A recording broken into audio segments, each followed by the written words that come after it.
Mapagpalang araw po, ano? Ito po na naman ang inyong kaibigan, Jesus, Brother Manny Bautista. Dito naman po tayo sa Barangay 128, Zone 10, District 1, Balut, Tondo, Manila. Itong lugar na kinalalagyan natin ay Paradise Site po ito. Dito sa Smoky Mountain, kung tawagin. Saan ba galing yung Smoky Mountain? Galing po sa mga foreigner na sila'y dumalaw dito sa Tondo, nakita nila. Bundok ang nakita nila. Kanya lang bundok na umusok sa basura. Yeah. Kaya tawag ng Amerikano, Smoky Mountain. Okay? Dito po tayo. Meron tayong Bible study rito. Yung pamilya ni Tatay Hugos. Kami, hindi po. Si Brother Marlon, hindi. Si Brother iba. Ayan. Ayan si Tatay Hugos. Ayan, ang kanya pong asawa, yon si nanay. Ang kanila pong angkan ng kanyang pamilya. Ayan. Kami po ay nagsasagawa ng Garden Bible Study. At the same time, awit muna tayo para sa Diyos. Kay buti-buti mo, Panginoon. Ayan, yan pong awitin natin bago tayo magsimula sa pag-aaral ng salita ng Diyos. Okay? Buti-buti mo, Panginoon, at ang oras sa bawat araw, kay laging tapat kong magmahal, iyong kaway pawalang hanggan. Pinupuri, sinasamba kita, dakilang Diyos at Panginoon, tunay nga ika'y walang katulad, tunay nga ika'y di nagbabago, mabuting Diyos sa amin nagmamahal. Buti-buti mo, Panginoon, sa lahat ng oras, sa bawat araw, kay laging tapat kong magmahal, iyong kaway pawalang hanggan. Pinupuri, sinasamba kita, dakilang Diyos at Panginoon, tunay nga ika'y walang katulad, tunay nga ika'y di nagbabago, mabuting Diyos sa amin nagmamahal, mabuting Diyos sa amin nagmamahal. Panginoon Diyos, sa aming Ama, minsan pa samahan mo kami sa aming pagbubulay ng iyong salita. Sapagkat ang iyong salita ay buhay namin at pagkain ng aming kaluluwa. Salamat po sa ngalan ng aming Panginoong Yesus. Amen. Purihin ang Panginoon, tayo po ngayon ay magsisimula na sa ating Garden Bible Study. Kaya garden po, kasi garden po talaga ito. Nasa labas po tayo ng bahay. Kaya tayo mag-aaral ng mabuting balita. O Tatay Hugos, 1-3.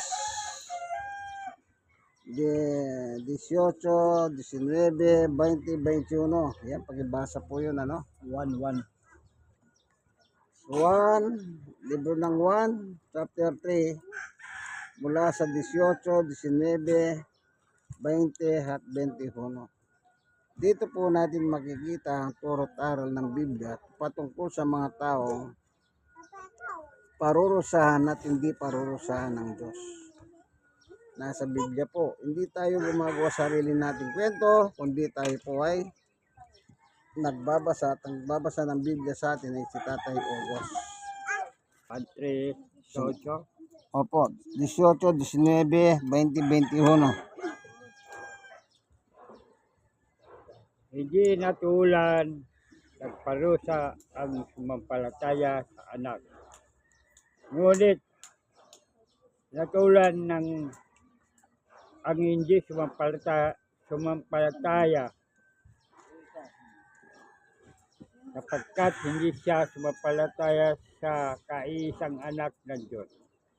Ganito ang paghatol ng Diyos Kaparito sa sanlibutan ang ilaw, ngunit inibig pa mga tao ang dilim kaysa liwanag, sapagkat masasama ang kanilang mga gawa. Sinasuklam-suklam ang mga gumagawa ng masama ang ilaw, ni hindi lumalapit dito upang hindi mahayag ang kanilang mga gawa. Ngunit ang namumuhay ayon sa katotohanan ay lumalapit sa ilaw upang mahayag na ang mga ginagawa niya at pagsunod sa Diyos. Amen. Maliwanag po ang binasa ni Tatay August, ano? Pray muna po tayo. Para gabayan tayo ng Panginoon Diyos, ano? Aming Diyos na makapangyarihan sa Kanya, kayo. Minsan pa kami po dumudulog. Tulungan mo po kami, paunawahan na sa iyong turo at aral upang amin lubos na mapakinabangan ng iyong aral. Sapagkat ang iyong salita ay pagkain ng aming kaluluwa. Sapagkat kami mga tao, meron po kami kaluluwa at meron po kami laman. Salamat po sa ngalan ni Jesus. Amen. So maliwanag ang pamamarusa ng Diyos. Nandito na po ang nakalagay kung paano magpaparusa ang Diyos. Kung inyo pong mapapansin dito, itong nakalagay sa 18,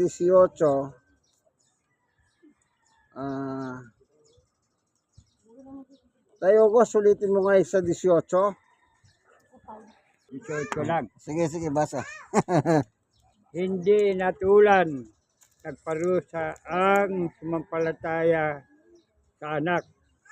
Ngunit tinatulan na ang hindi sumampalataya, sapagkat hindi siya sumampalataya sa kaisang anak ng Diyos.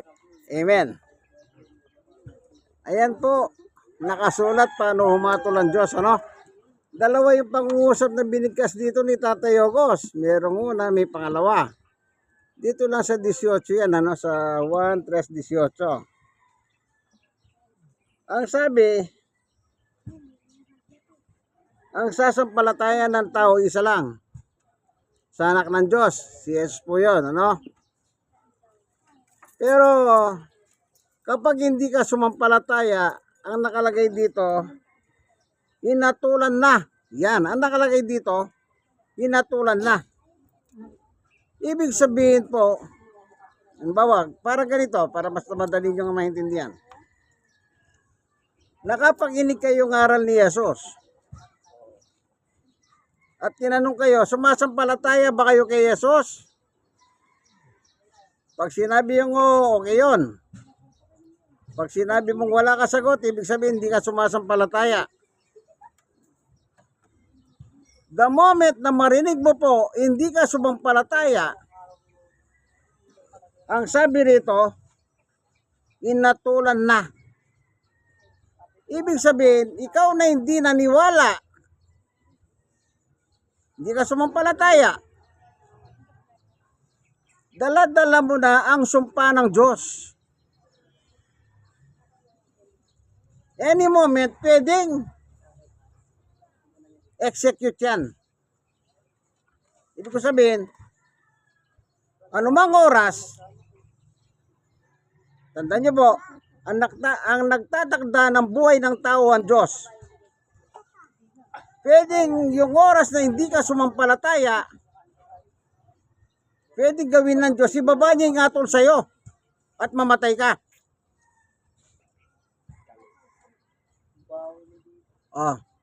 Kasi siya nagpapasya ng buhay ng tao eh. Kung kailan ka mamamatay. Hindi ikaw ang magpapasya sa buhay mo. Hindi yung gumagawa ng kagandahan, kagaya nila Manny Kalayan. Sino pa ba yung isa? Yung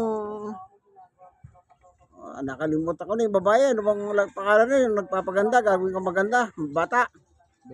Delo. Hindi sila. Ang Diyos ang magtatakda sa inyo ng kamatayan. O tignan natin yung 9:27 ng Hebreo, tayo boss. Kaya kahit tayo mong mamatay kaibigan, pwede kang mamatay. Pero mas maganda, bago man lang mamatay, sumampalataya ka na kay Jesus. Ibig sabihin, yung buhay mo, isusuko mo sa ating Panginoong Jesucristo. Kasi ito, maliwanag oh. Ito yung judgment day ng Diyos. Ito batayan niya. Pag sumampalataya ka, absuelto ka. Pag hindi, delikado ka. Yung kamatayan pa naman, wala nakakalam. Di ba marami nangyayari? Baka usap ko lang kanina yan ah. Patay na pala. Di ba nangyayari yan, kaibigan? Hindi tayo nananakot. Totoo lang tayo. O, nakita mo na tayo, boss? O, sige po. Itinagda sa mga tao ng minsan lamang mamatay at pagkatapos ay ang paghukom. Yan. Yan. Yan lang. After death. Sino makapagsabi, ay, bukas makalawa o whatever, ang mga oras o panahon, mamamatay ang tao? Wala, ang Diyos lamang. At anong kasunod? Paghuhukom. Pag buhay tayo, wala paghukuman dito. Buhay tayo eh. Pero pagkamatay, hukuman. Meron. Kaya yun nakalagay. Mas maganda, bago ka man lang mamatay, naisuko mo ng buhay mo kay Jesus. May sakit ka, wala ka sakit, malakas ka, maganda ka, pangit ka, o ano man itsura mo, mayaman o hindi mayaman. Ang mahalaga dito, itong aral ng Diyos. Oh. Hindi natulang maparusa ng sumasampalataya sa anak ko. Pangkasalukuyan yan. Pero pag hindi ka sumampalataya, antimano, nakausga ka na. Oh, ngunit inatulan na ang hindi sumampalataya. Yan, nahusgahan ka na. Nandahil sa iyong kagagawa, kaibigan, ikaw rin ang gumawa ng atol sa iyo. Ikaw ang gumawa ng atol. Kaya kasalanan mo, kung mapupunta ka sa apoy ng impyerno, ikaw na rin ang umatol sa iyong sarili. Tayo po, anong nakalagay? Yung sumasampalataya, sino yung tao? Sino yung tao na yun? Yun nakapaginig ng pangangaral tungkol kay Jesus, Roma 10:17. Tingnan nga natin, Tatay Ogos. Dinidetalye po natin ang Biblia. Hindi tayo nagmamarunong. Ang Diyos ang gumagabay sa atin para magturo ng liwanag ng kanyang salita. Ayan, basahin natin yung Roma 10:17. Sige po, basahin niyo po. 17 pa. Kaya ang sumampalataya ay tama ba yun? Oh. Sige. Kaya ang pagpalataya ay bunga ng pagkikinig. At ang pagkikinig naman ay bunga ng pangangaral tungkol kay Kristo. Amen. Paano makasampalataya ang tao? Kailangan makinig ka, kaibigan. Yung napakinggan mo, yung pangangaral tungkol kay Jesus, doon ka sasampalataya. Hindi doon sa nangangaral. Doon sa aral ni Kristo. O ano sabi ni Pablo? Sa iyong pagkikinig, diyan ka nagkakaroon ng pananampalataya. Ibig sabihin, nagkakaroon ka ng kaugnayan sa Diyos. Dati wala kang pananampalataya. Nung marinig mo si Jesus, naniwala ka. Yan ang sinasabi ni Apostol Pablo sa Roma 10:17. Kanino ka sasampalataya kay Jesus? Sinong dala nila sa pangangaral? Si Jesus. Pag nagdala sila ng ibang aral, huwag kang maniwala doon. Kalukuhan yon. Kapag ang dala nila, yung sa simbahan nila o ano man, libang kay Jesus, huwag nyo po paniwalahan yan. Yan ay ibang aral yan. Isa lang ang pinangangaral sa Biblia, si Jesus lang. Di bang kay Jesus wala nang iba? Kahit ako, pinangangaral ko si Jesus. Hindi ko pinangangaral ang itsura ko, ang inabot ko, hindi. Kung anong kaalaman ko sa pinag-aralan ko. Si Jesus lang po. Sa iyong pakikinig, magkakaroon ka ng pananampalataya. Pero dahil nakinig ka, pero ayaw mo manampalataya, inatulang ka na, kaibigan. Under curse ka na. Kumbaga, nakasumpa ka na sa sumpa ng kasalanan. Kapag may nangyari sa'yo at namatay ka, walang gumawa nung kundi ikaw. Dahil yung kamatayan, tinakda ng Diyos. Nasa kamay ng Diyos ang kamatayan mo, kaibigan. Kamatayan natin lahat nasa kamay ng Diyos. Pag sinabi ng Diyos, mamamatay ka, mamamatay ka. Pag sinabi ng Diyos, hindi ka mamamatay, hindi ka muna mamamatay. Kasi under control ng Diyos ang kamatayan. Kaya hanggat nabubuhay po tayo rito, kaya mayroong pangangaral na gaya nito para ianda ang ating buhay. Kasi ang kamatayan wala pong pinipiling panahon. Walang pinipiling panahon, walang pinipiling edad. Pwedeng mamatay ang tao. Kailangan habang malakas ka, nakahanda ng iyong sarili. Ako lagi ko po sinasabi lahat naman tayo mamamatay. Ako hindi naman din ako takot mamatay. Talaga mamamatay naman lahat ng tao. Pero matakot ka kung hindi mo pa naisukong buhay mo kay Kristo. Mas maganda mamatay ka na, isuko mo ng buhay mo kay Kristo. Bakit? Siya lang po tanging kailangan natin wala nang iba. Hindi natin kailangan yung mga pangalan ng mga santo, pangalan ng mga santa. Wala yan, walang magagawa sa buhay natin yan. At saka yung sinasabi nilang, yung mahal mo sa buhay, kailangan papanalangin ka pa. Wala na.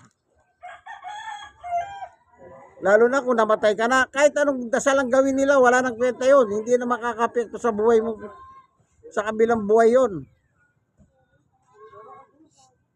Tandaan nyo po yan, specific po ang Biblia. Hindi tayo niloloko. Inaayos po ang ating mga buhay.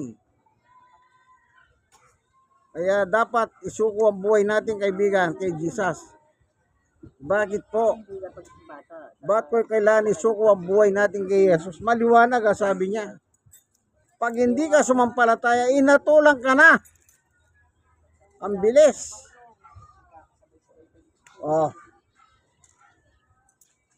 Kaya mabuting bagay na isuko ang buhay natin kay Jesus. Lagi natin tatandahan. Sa 1, tignan nyo po yung sinabi ng ating Panginoong Jesucristo. 1:14-6 sa Teogos, pakibasa po, isa lang talata yan. Anong sinabi ni Jesus diyan? Yan ay siguradong paniniyak. Tiniyak ng Panginoong Yesus ang 1:14-6. Pakinggan po natin, babasahin ni Tatay Ogos. Sige po, Tayo Ogos, basahan mo. Nabasahin na po. Sige. Sumagot si Jesus, ako ang daan, ang katotohanan, at ang buhay, walang makakapunta sa Ama kundi sa pamagitan ko. Amen.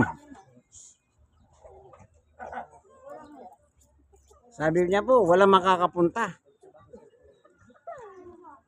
kundi sa pamamagitan ko. Tiniyak po ng Panginoong Yesus.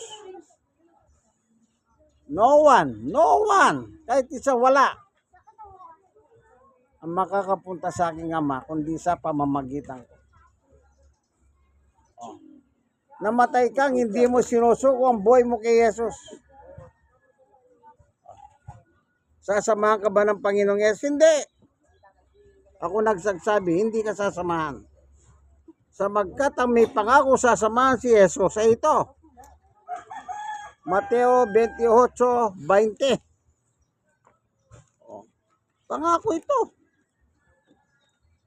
Pangako po.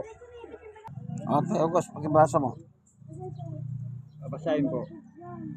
Turuan niyo silang sumunod sa lahat ng inuutos ko sa inyo. Tandaan niyo, ako'y lagi kasama niyo hanggang sa katapusan ng panahon. Amen. Meron siyang sasamahan. Sino? Yung susunod sa haral ng ating Panginoong Yesukristo.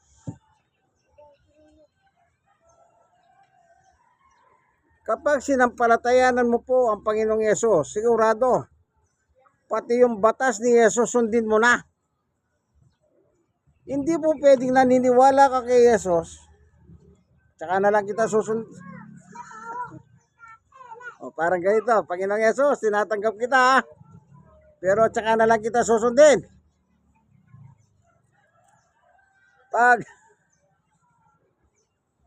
Tsaka na lang. At bigla ka natigok. Kaibigan, pagmulat ng iyong kaluluwa, nandun ka sa apoy ng pagdurusa. Kahit naniwala ka. Kasi hindi mo sinunod. Paano kanya sasama kung ayaw mo sumunod? Maliwanag. Ang susunod sa utos ko, sabi niya, sila yung sasamahan ko. Ngayon, meron pang isang talata. 1:36. Kapag hindi ka sumunod sa Panginoong Yesus, meron pang magagalit sa iyo, kaibigan. Yan, babasahin ni Tatay August kung sino yung magagalit sa iyo. 1:36. Kapag hindi ka sumunod sa kanyang anak, kay Yesus. Hindi si Tatay August ang magagalit sa iyo, ha? Magbabasa lang siya. Babasahin na. Sige. Ang sumampalataya sa anak na may buhay na walang hanggang. Ngunit ang hindi sumusunod sa anak ay hindi makakaroon ng buhay. Sa halip, manatili sa kanya ng puot ng Diyos. Ayan po, maliwanag.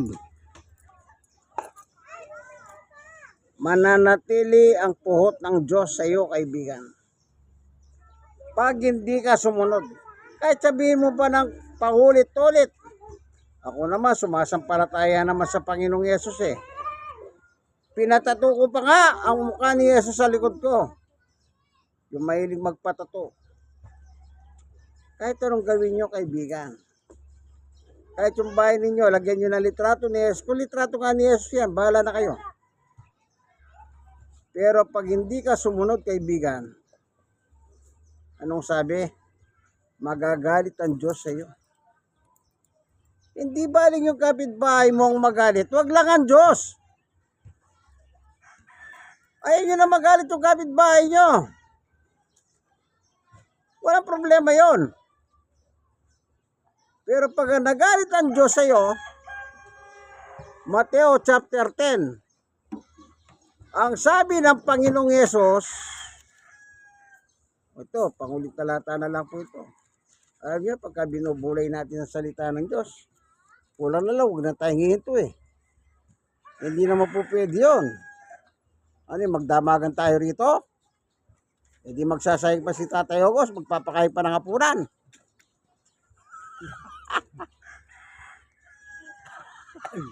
Malakas kumain pa naman si Brother Marlon.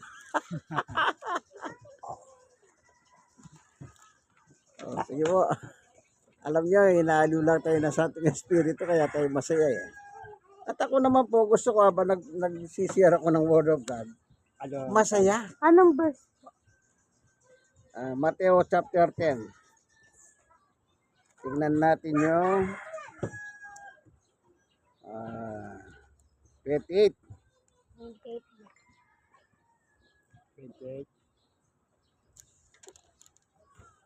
Yan. Basahin niyo po sa Mateo 10, 26, 27, 28. Yan, tatayo ko. Simulan mo sa 26. 27 at 28. Kaya huwag kayong matakot sa kanila. Wala natatago na hindi malalantad at walang nalilihim na hindi nabubunyag.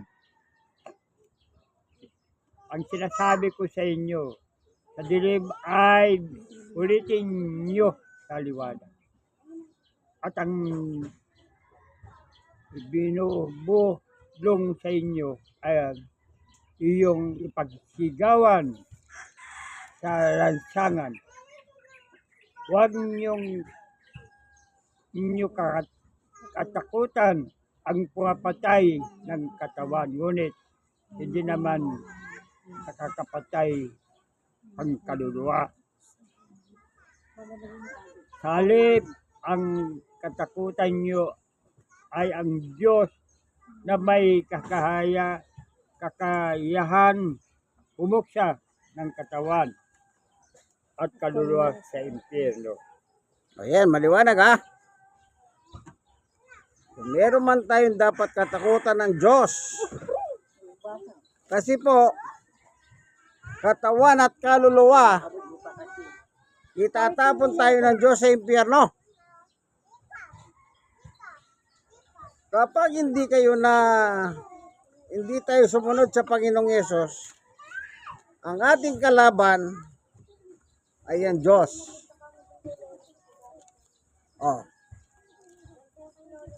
Kaya ang Diyos ay nagpapasya ng buhay natin.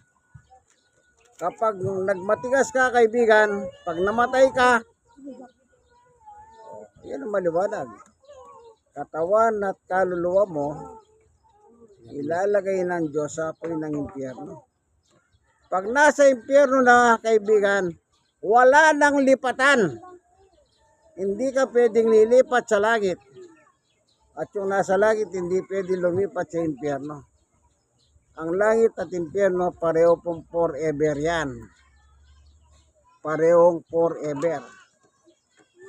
Sige po, awit na po tayo. Bago tayo mag-closing prayer, ang awitin natin ay Diyos ay pag-ibig. Yan. Pag-ibig ang siyang pumukaw sa ating puso, kaluluwa, ang siyang nagdulot sa ating buhay ng ditong aral at pag-asa. Pag-ibig ang siyang buklod natin, di mapapawi kailan pa man. Sa puso't diwa, tayo'y isa lamang, kahit na tayo'y magkawalay. Pagkat ang Diyos natin, Diyos ng pag-ibig, magmahalan kayo'y magtulungan. Amen, amen. At kung tayo'y bigo, ay huwag limutin na may Diyos tayo nagmamahal. Ikaw sa ating pagsuyo, ating ikalat sa buong mundo. Pag-ibig ni Jesus ang siyang sumakop sa bawat pusong uhaw sa pagsuyo. Pagkat ang Diyos natin, Diyos ng pag-ibig, magmahalan tayo magtulungan. At kung tayo'y bigo, ay huwag limutin na may Diyos tayo nagmamahal. Diyos ay pag-ibig. Salamat po, Panginoon Diyos, at pinagtagumpay mo ang Garden Bible Study. I-bless mo po ang bawat isa.